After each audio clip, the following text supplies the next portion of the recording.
Bangladesh. Now, Bangladesh was a part of Pakistan from 1947 to 1971. 1947 से लेकर के 1971 तक बांग्लादेश पाकिस्तान का एक पार्ट था. It consisted of a partition arise of Bangladesh, Bengal and Assam from British India. अंग्रेजी राज के समय बंगाल और असम के विभाजित हिस्सों से पूर्वी पाकिस्तान का यह क्षेत्र बन गया था. The people of this region resented the dominance of Western Pakistan and imposing of the Urdu language. इस क्षेत्र के लोग जो पश्चिम पाकिस्तान में रहते हैं ये अपने ऊपर उर्दू भाषा को लादने के खिलाफ थे. Soon after the partition के पश्चात they began protest against the unfair treatment meted out to the Bengali culture and language. Pakistan के निर्माण के तुरंत ही पश्चात यहाँ के लोगों ने बंगाली कल्चर और उनकी लैंग्वेज के साथ किए जा रहे दुर्व्यवहार या ट्रीटमेंट के विरोध जताना स्टार्ट कर दिया. They also demanded fair representation in demonstration, in administration and a fair share in political power. इस क्षेत्र की जो पीपल्स थी उन लोगों ने एडमिनिस्ट्रेशन और जस्टिस की रिप्रेजेंटेटिव और पॉलिटिकल सत्ता की समुचित हिस्सेदारी की मांग उठाई थी. Sheikh Muzaffar Rahman led the popular struggle against the West Pakistan domination. Sheikh Muzaffar Rahman जो हैं इनकी लीडरशिप के अंदर वेस्ट पाकिस्तान की डोमिनेशन के खिलाफ में किया गया था. ये एक मूवमेंट स्टार्ट किया गया था. He demanded autonomy for the eastern region. इन्होंने ईस्टर्न रीजन में ऑटोनॉमी की डिमांड की थी.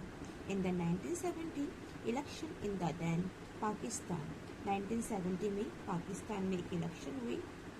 This leagues led by Sheikh Muzaffar won all the seats in East Pakistan and secured a majority in the purpose whole the Pakistan, but the government dominated by the West Pakistan leadership refused to convene the assembly. Awami league को 1970 के election के अंदर पाकिस्तान की सारी सीटों पर इनको विजय मिली और अवामी लीग को संपूर्ण पाकिस्तान के लिए एक कॉन्स्टिट्यूशन के लिए भी मेजॉरिटी उन्होंने हासिल करी. Under the majority of general Ayub Khan the Pakistan army tried to suppress and mass movement of the Bengali people.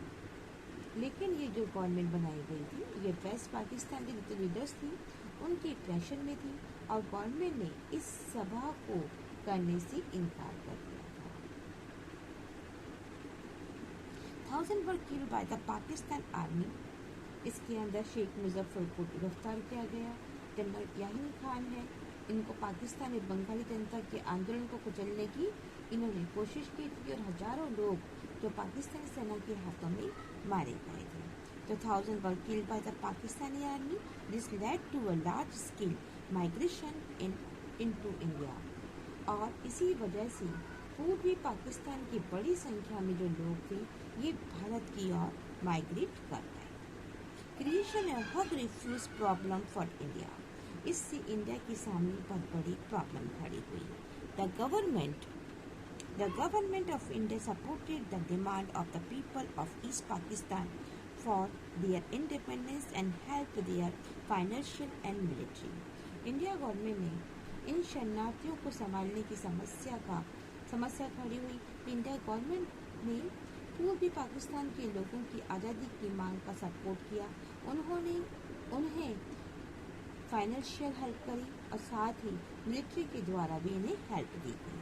The result in वार. इसका रिजल्ट ये था कि वार स्टार्ट हो गया बिटवीन द इंडिया और पाकिस्तान के बीच में. इन दिसंबर 1971 में the ended in the surrounding of the Pakistan force in east Pakistan and the formation of Bangladesh as an independent country. कि 1971 में इंडिया पाकिस्तान के बीच में युद्ध स्टार्ट हुआ। युद्ध की समाप्ति जो थी ये पूर्वी पाकिस्तान और पाकिस्तानी सेना के समर्पण करने, सरेंडर करने और एक स्वतंत्र बांग्लादेश के निर्माण के साथ में हुई। The Bangladesh drafted its constitution declaring faith in the secularism, democracy and secularism. However, in 1975, Sheikh Muzaffar got the constitution amendment to shift from the parliamentary to president from the government. Bangladesh ने अपने कॉन्स्टिट्यूशन को बनाया, drafting किया और उसमें अपने को एक secularism, democratic country, socialism country घोषित किया। He also abolished the और 1975 में शेख मुजफ्फर रहमान ने कॉन्स्टिट्यूशन में कुछ संशोधन कराया और उसमें संसदीय यानी कि पार्लियामेंट्री की जगह प्रेसिडेंटल सिस्टम को इन्होंने मान्यता प्रदान की। The Awami League. This led to conflict, the tension in the dramatic and tragic development. He was association in the military uprising in the August 1975 और इसको छोड़ करके सभी पार्टियां समाप्त कर दी गई। टेंशन भरी कंडीशन थी और 1975 अगस्त 1975 में सेना ने उनके खिलाफ एक बगावत की और इस नाटकीय त्रासदी के कारण शेख मुजफ्फर रहमान सेना के हाथों मारे गए और एक नया सैनिक शासन जियाउर रहमान ने अपनी बांग्लादेश नेशनल पार्टी बनाई। The new party is refer Zafir Rahman and formed his own Bangladesh Nation Party. The won election in 1979. He was association and another military takeover followed under the leadership of Lieutenant General H.M. Irshad. The people of Bangladesh chose the support of the demanded and democracy. Students were in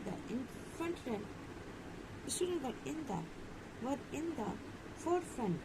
And Arshad was forced to allow political activity on a limited scale. He was later elected as president for 5 years. Mass public protests made Arshad step down in 1990. Elections were held in 1991. Since then, representative democracy based on multi-party election has been worked in the Bangladesh. Now, 1971 में election हुई, जियाउर रहमान की हत्या हुई और lieutenant general M.H. इरशाद के leadership में बांग्लादेश में एक और सैनिक शासन की भागदौड़ संभाली। लेकिन बांग्लादेश की जनता जल्दी ही डेमोक्रेसी की सपोर्ट में उठ खड़ी हुई। इस मोमेंट में स्टूडेंट्स आगे बढ़कर के आए और उन्होंने जनरल इरशाद ने एक हद तक पॉलिटिकल एक्टिविटी में उनको छोड़ दी। इसके बाद के समय में जनरल इरशाद 5 साल के लिए प्रेसिडेंट इलेक्ट हुए, पर पीपल्स के व्यापक विरोध के आगे झुकते हुए लेफ्टिनेंट जनरल इरशाद को प्रेसिडेंट के पोस्ट को छोड़ना पड़ा और 1990 में उन्हें छोड़ना पड़ा। 1991 में फिर इलेक्शन हुए और इसके बाद से बांग्लादेश में मल्टी इलेक्शंस के बेस पर रिप्रेजेंटेटिव डेमोक्रेसी को कायम किया गया।